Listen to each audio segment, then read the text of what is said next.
Hello student, कैसा आप लोग? उम्मीद करता हूँ सभी अच्छे से होंगे। तो चलिए शुरू करते हैं। तो आज का हमारा क्लास होने वाला है क्लास 11th केमिस्ट्री का चैप्टर 2 का एक मोस्ट इंपोर्टेंट टॉपिक, जिसका नाम है क्वांटम नंबर। ठीक है, तो आज का हमारा टॉपिक होने वाला है क्वांटम नंबर के बारे में। ठीक है, क्वांटम नंबर क्या होता है, ये कितने प्रकार के होते हैं।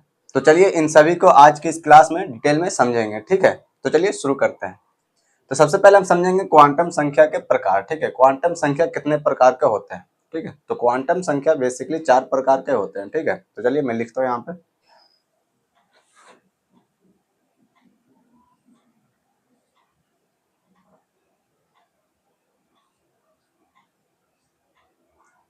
क्वांटम संख्या। ठीक है, क्वांटम संख्या कितने प्रकार के होते हैं, तो क्वांटम संख्या बेसिकली 4 प्रकार के होते हैं। ठीक है, तो कौन कौन से हैं वो 4 प्रकार, तो चलिए समझते हैं। तो पहला होता है मुख्य क्वांटम संख्या। ठीक है, पहला है मुख्य क्वांटम संख्या, जिसे हम स्मॉल एन से डिनोट करते हैं। ठीक है, और दूसरा है द्विगंशी क्वांटम संख्या। ठीक है, उसे हम स्मॉल एल से डिनोट करते हैं। ठीक है, और तीसरा है चुंबकीय क्वांटम संख्या, जिसे हम स्मॉल एम से डिनोट करेंगे।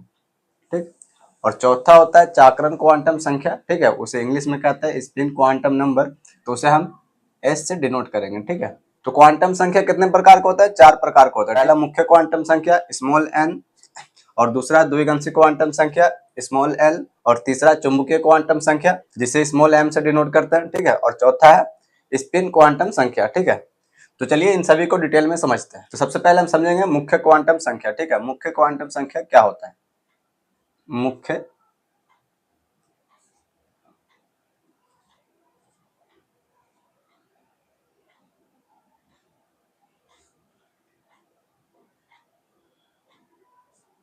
मुख्य क्वांटम संख्या। ठीक है, तो मुख्य क्वांटम संख्या क्या होता है, तो चलिए समझते हैं।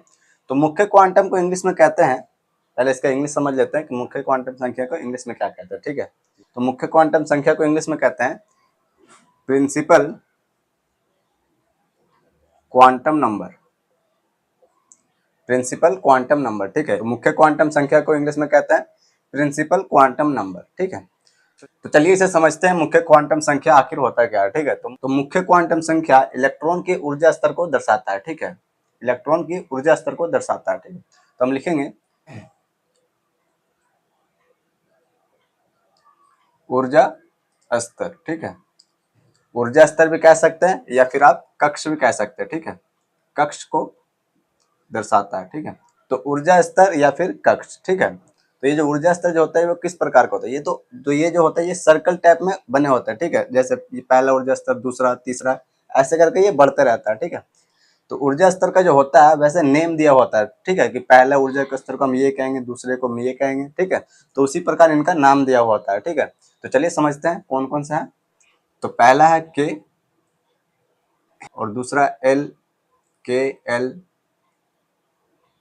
एम, एन, ओ, पी, इसी प्रकार के, एल, एम, एन, ओ, पी, इसी प्रकार और भी होंगे। ठीक है, तो के कौन सा कक्ष है, के पहला कक्ष है। ठीक है, तो हम यहाँ पे लिखेंगे 1। ठीक है, और एल कौन सा कक्ष है, तो एल 2 है, तो ये दूसरा कक्ष है, तो इसे हम लिखेंगे 2। ठीक है, और एम है 3, एन 4, ओ 5, पी 6। ठीक है, तो इस प्रकार इसकी नंबरिंग की रहती है। ठीक है, तो इस प्रकार ऊर्जा स्तर को नाम दिया जाता है। ठीक है, K1, L2, M3, N4, O5, P6। ठीक है, इसी प्रकार नाम दिया हुआ रहता है। ठीक है, तो मुख्य क्वांटम संख्या आखिर हमें बताते क्या है। ठीक है, तो मुख्य क्वांटम संख्या हमें इलेक्ट्रॉन की ऊर्जा को बताती है। ठीक है, इलेक्ट्रॉन की ऊर्जा,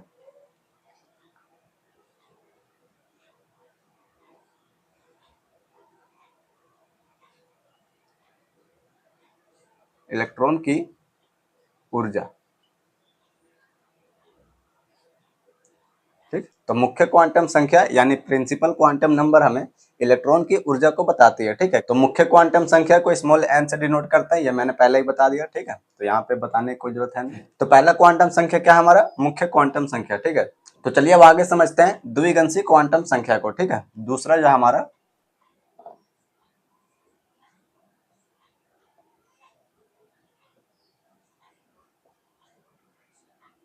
तो दूसरा है द्विगंशी क्वांटम संख्या। ठीक है,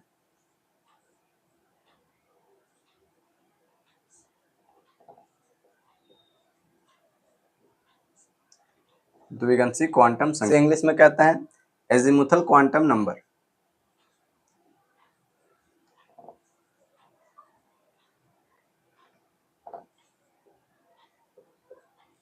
इंग्लिश में कहते हैं इसे एजीमुथल क्वांटम नंबर। ठीक है, तो चलिए समझते हैं कि द्विगंशी क्वांटम संख्या क्या होती है। तो मुख्य क्वांटम संख्या में हमने पढ़ा था ऊर्जा स्तर के बारे में। ठीक है, तो इसमें जो है द्विगंशी क्वांटम संख्या में हम उप ऊर्जा स्तर के बारे में समझेंगे। ठीक है, जैसे कि इसमें हम पढ़े थे ऊर्जा स्तर, तो इसमें हम पढ़ेंगे उप ऊर्जा स्तर। उप ऊर्जा स्तर,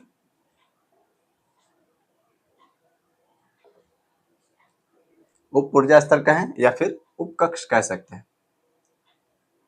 उपकक्ष, तो इसमें हमने केवल कक्ष पढ़ा था, तो ये था, तो ये है उपकक्ष। ठीक है, ये है उपकक्ष। तो उपकक्ष को कैसे लिखा जाता है? तो उपकक्ष को एसपीडीएफ के फॉर्म में लिखा जाता है। ठीक है, कैसे लिखा जाता है? एसपीडीएफ के फॉर्म में, जैसे कि एस पी डी एफ। ठीक है, इस प्रकार से उपकक्षों को लिखा जाता है। ठीक है, तो एस का मैथमेटिक वैल्यू होगा 0। ठीक है, एस 0, पी 1, पी का 1, ठीक है, डी 2 और एफ 3। ठीक है, तो यह होगा इसका मैथमेटिक वैल्यू। ठीक है, तो चलिए अब समझते हैं कि द्विगंशी क्वांटम संख्या आखिर क्या बताती है हमें। ठीक है, तो द्विगंशी क्वांटम संख्या हमें इलेक्ट्रॉन की कोणीय संवेग को बताती है। इलेक्ट्रॉन की कोणीय संवेग,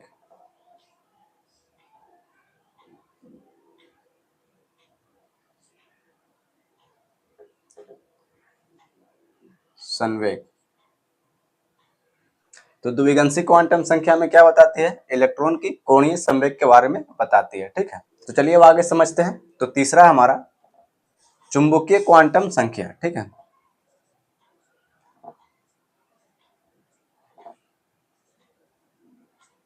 चुंबकीय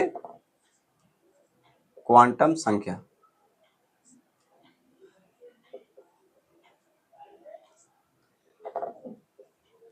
तो तीसरा है चुंबकीय क्वांटम संख्या। ठीक है, इसे इंग्लिश में कहते हैं मैग्नेटिक क्वांटम नंबर।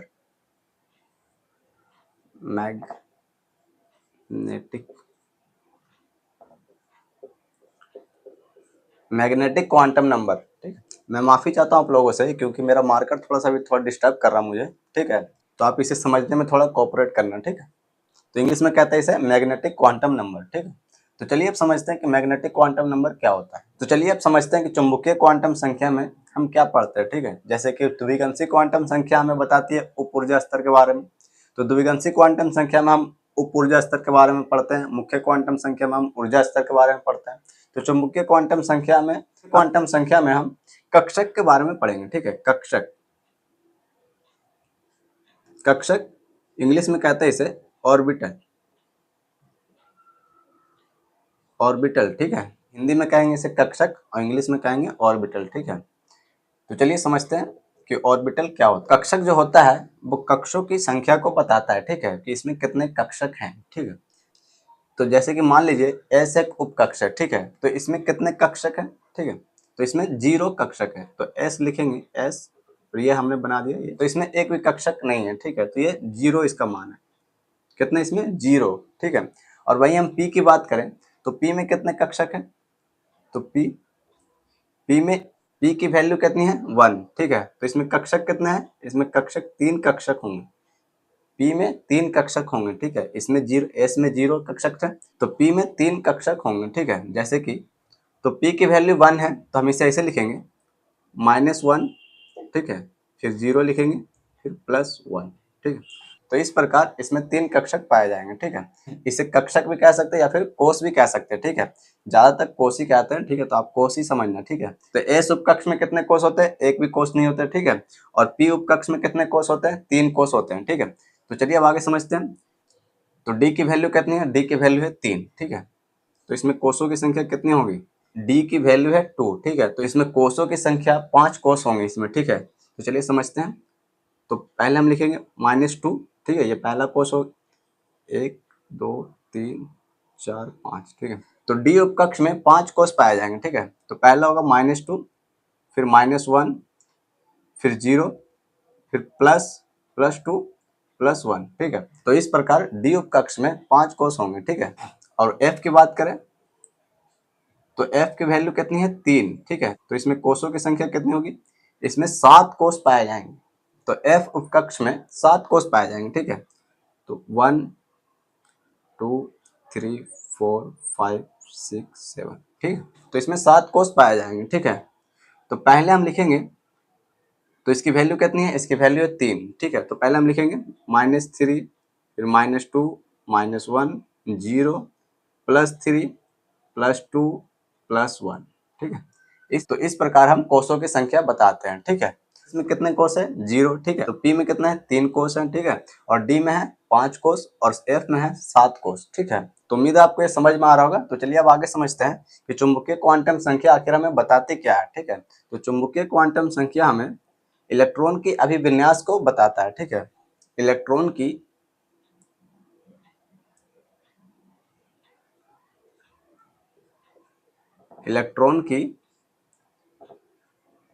अभिविन्यास,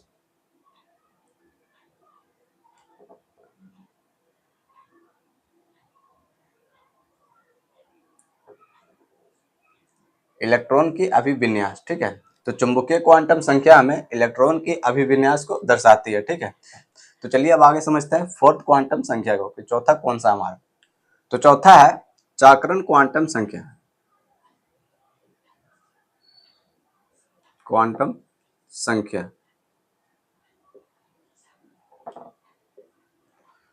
तो चाक्रण क्वांटम संख्या को इंग्लिश में कहते हैं spin quantum number, spin quantum number, ठीक है।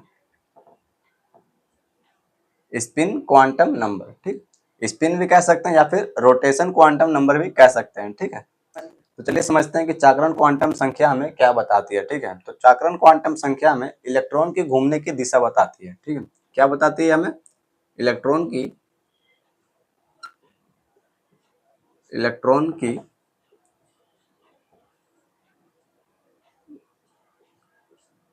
घूमने की दिशा, इलेक्ट्रॉन की घूमने की दिशा कि ये किस दिशा में घूम रही है, ठीक है। जैसे कि मान लीजिए कोई एक परमाणु है, ठीक है। ये कोई परमाणु है, ठीक है।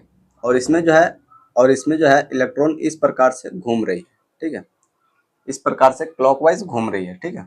तो जैसे ये घूम रही है क्लॉकवाइज, ठीक है, तो इसे ही दर्शाते हैं स्पिन क्वांटम नंबर, ठीक। इस दिशा में घूम रही है, ठीक है। तो अगर ये क्लॉकवाइज घूमेगी तो इसका वैल्यू होगा +1/2, ठीक है। और एरो का जो निशान होगा वो ऊपर की ओर होगा, ठीक है। तो ये होता है इसकी पहचान, ठीक है। तो अगर ये क्लॉकवाइज घूमेगी ना तो इसका वैल्यू ये होगा 1 +1/2, ठीक है।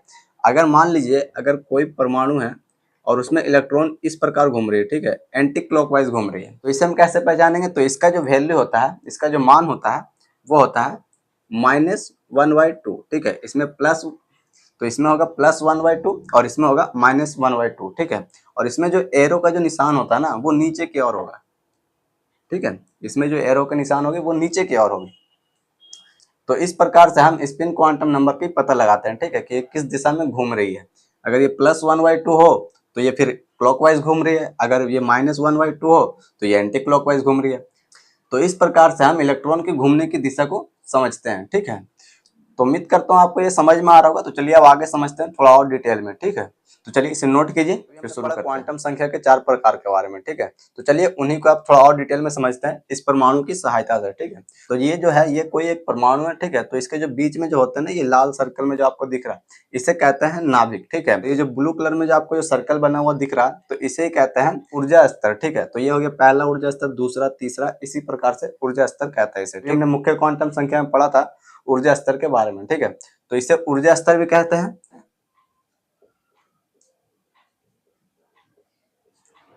या फिर इसे कक्ष भी कह सकते हैं, कक्ष, कक्ष या फिर कोष। तो इसे आप ऊर्जा स्तर भी कह सकते हैं, कक्ष भी कह सकते हैं, कोष भी कह सकते हैं, सेल भी कह सकते हैं, ठीक है। तो चलिए समझते हैं। तभी हमने पढ़ा था मुख्य क्वांटम संख्या के बारे में, ठीक है। तो मुख्य क्वांटम संख्या, तो आपको पता होगा मुख्य क्वांटम संख्या को हम स्मॉल n से डिनोट करते हैं, ठीक है। मुख्य क्वांटम संख्या, तो मुख्य क्वांटम संख्या को हम स्मॉल n से डिनोट करते हैं, ठीक है। तो हम लिखेंगे, तभी मैंने बताया था थोड़ी देर पहले कि इसका जो होता है ऊर्जा स्तर का, इसका नाम दिया होता है, ठीक है। K1, L2, M3, N4 इस प्रकार से इसकी नाम दिया हुआ होता है, ठीक है। तो चलिए उसे ही समझते हैं। तो हम लिखेंगे n is equal to K L M N O P, ठीक है। इस प्रकार से इसका नाम हो गया, ठीक है। और इसकी नंबरिंग इस प्रकार से की थी, K1 L2 M3 N4 O5 P6, ठीक है। इस प्रकार से इसकी नंबरिंग की गई थी। तो चलिए इसे ही इस परमाणु की सहायता से समझते हैं, ठीक है। तो अगर हमें यही वैल्यू इसमें पुट करना हो तो हम कैसे लिखेंगे इसे? तो हम लिखेंगे n is equal to k, ठीक है। ये पहला कक्ष है तो हम लिखेंगे k1, ठीक है। और फिर दूसरा है तो हम लिखेंगे n is equal to L2, ठीक है, L2, ठीक है। और तीसरा है n is equal to M3, चौथा है n, ठीक है। तो n is equal to N4, ठीक है, N4, ठीक है। और पांचवा है O, ठीक है। तो हम लिखेंगे n is equal to O5। तो अगर इसे हम परमाणु की सहायता से समझें तो इसे हम लिखेंगे K1 L2 M3 N4 O5, ठीक है। इस प्रकार से हम लिखेंगे। तो ये पहला हो गया, तो ये पहला कक्ष है तो इसे हम लिखेंगे K1, दूसरा है तो 2, दूसरा है तो L2, और तीसरा है तो M3, और चौथा है तो N4, पांचवा है तो O5, ठीक है। इसी प्रकार से ये कक्षक और भी बढ़ते रहते हैं, ठीक है। तो उम्मीद है आपको ये समझ में आया होगा। तो चलिए आगे समझते हैं।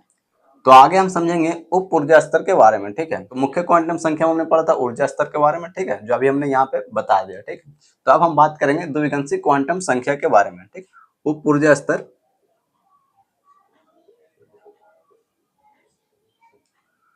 उप ऊर्जा स्तर या फिर उपकक्ष,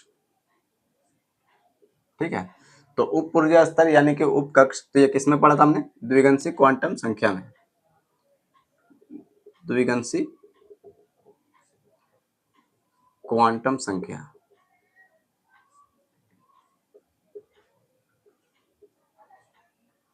द्विविंशी क्वांटम संख्या को हम किससे डिनोट करते हैं? स्मॉल एल से, स्मॉल एल से डिनोट करते हैं, ठीक। द्विविंशी क्वांटम संख्या को हम लिखेंगे L is equal to SPDF, ठीक है। हमने क्या पढ़ा था? SPDF के बारे में पढ़ा था ना, SPDF, ठीक है, SPDF, L is equal to SPDF, ठीक है। तो S की वैल्यू कितनी थी? 0, ठीक है। तो हम लिखेंगे 0, P की वैल्यू कितनी थी? 1, और D की 2, और F 3, ठीक है। तो इस प्रकार इसकी वैल्यू थी। तो चलिए इसे ही इस परमाणु में समझते हैं। तो ये पहला कक्ष है तो इसे हम लिखेंगे L इज इक्वल टू 0, ठीक है, L इज इक्वल टू 0, ठीक है, क्योंकि S की वैल्यू कितनी है? S की वैल्यू 0 है। तो पहला कक्ष में हम लिखेंगे L इज इक्वल टू 0, ठीक है। 0 इसलिए क्योंकि S की वैल्यू कितनी है? S की वैल्यू 0 है, ठीक है। S की वैल्यू कितनी है? 0 है, ठीक है। और दूसरे कक्ष में हम लिखेंगे L इज इक्वल टू 0 और 1, ठीक है। इसमें 0 भी आएगा और 1 भी आएगा, ठीक है। और फिर हम इसे ऐसे लिखेंगे SP, ठीक है, S और P, 0, 1 और SP, ठीक है। इसमें दोनों आएंगे। ये पहला कक्ष है तो पहला कक्ष में केवल S आएगा, ठीक है, यानी कि 0, और दूसरा कक्ष है तो उसमें 0 और 1 दोनों आएंगे, यानी कि S भी आएगा और P भी आएगा, ठीक है। और तीसरा कक्ष में, तीसरा क्या है हमारा? D है, ठीक है। तो तीसरा में क्या आएगा? 0, 1, 2, 0, 1, 2, ठीक है। तो इसमें तीनों आएंगे, ठीक है। तो इसमें आएगा S भी आएगा, P D, SPD, ये तीनों आएंगे। S भी आएगा, P भी आएगा और D भी आएगा, ठीक है। और चौथे में ये चारों आएंगे, ठीक है, जैसे कि 0, 1, 2, 3। तो ये कितने? ये 3 तक है, ठीक है, 0 से लेके 3 तक। तो 0 भी आएगा, 1 भी आएगा, 2 भी आएगा और 3 भी आएगा, ठीक है। तो इसे हम लिखेंगे, तो इसे हम ऐसे लिखें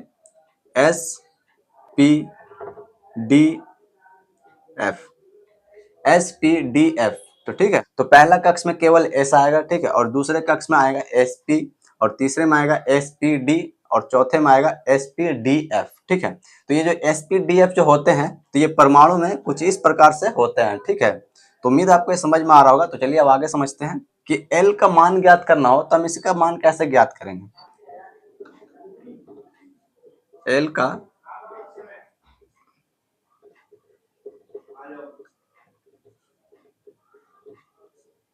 तो L का मान कैसे ज्ञात करेंगे हम, तो L का मान ज्ञात करने के लिए एक सूत्र होता है, तो चलिए इसे लिखते हैं।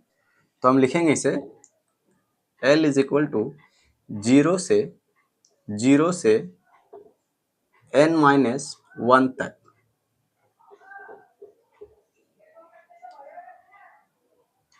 तो L का मान ज्ञात करने का सूत्र क्या है, तो L इज इक्वल टू 0 से n-1 तक। ठीक है, तो ये क्या होता है, इसका इस्तेमाल कैसे होता है, तो इसका हम आगे क्लास में डिटेल में समझेंगे। तो फिलहाल अभी आप इतना समझिए। ठीक है, तो चलिए अब आगे समझते हैं। तो जैसे कि ऊर्जा स्तर यानी कि कक्ष छोटे छोटे भागों से मिलकर बने होते हैं। ठीक है, तो उसी प्रकार उपकक्ष भी छोटे छोटे भागों से मिलकर बने होते हैं, जिसे हम कहते हैं कक्षक। ठीक है, उपकक्ष किससे मिलकर बने होते हैं, कक्षकों से मिलकर बने होते हैं। ठीक है, चलिए इसे समझते हैं। कक्षक, तो कक्षक हमने किस में पढ़ा था, कक्षक को हमने चुंबकीय क्वांटम संख्या में पढ़ा था। चुंबकीय क्वांटम संख्या,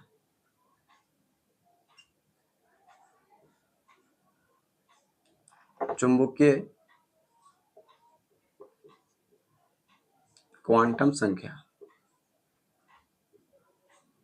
चुंबकीय क्वांटम संख्या को स्मॉल m से डिनोट करते हैं। ठीक है, तो चलिए अब समझते हैं कि m का मान निकालना हो तो इसका मान कैसे निकालेंगे। तो इसके भी दो सूत्र हैं, तो चलिए उसे मैं लिख देता हूँ यहाँ पे। तो पहला है m is equal to -l से +l तक, -l से +l तक। ठीक, और दूसरा सूत्र है 2l + 1। ठीक है, 2l + 1। तो m का मान ज्ञात करने के लिए ये दो सूत्र है। ठीक है, तो पहला m is equal to -l से +l तक। ठीक है, और दूसरा है m is equal to 2l + 1। ठीक है, 2l + 1। ठीक, तो उम्मीद करता हूँ आपको ये क्लास पसंद आएगा। तो क्लास अच्छा लगे तो लाइक करें, अगर चैनल पर नए हैं तो चैनल को सब्सक्राइब कीजिए ऐसे एजुकेशन वीडियोस के लिए। तो ये था क्वांटम नंबर का पार्ट 1। ठीक है, तो पार्ट 2 में हम समझेंगे तो क्वांटम नंबर के परिभाषा के बारे में और उसके जो प्रकार होते हैं, क्वांटम नंबर के जो प्रकार होते हैं उनके डेफिनेशन के बारे में। ठीक है, उनके डेफिनेशन और परिभाषा को थोड़ा और डिटेल में समझेंगे। ठीक है, तो अगर आप चैनल पर नए हैं तो चैनल को सब्सक्राइब कीजिए। तो चलिए मिलते हैं फिर अगले क्लास में।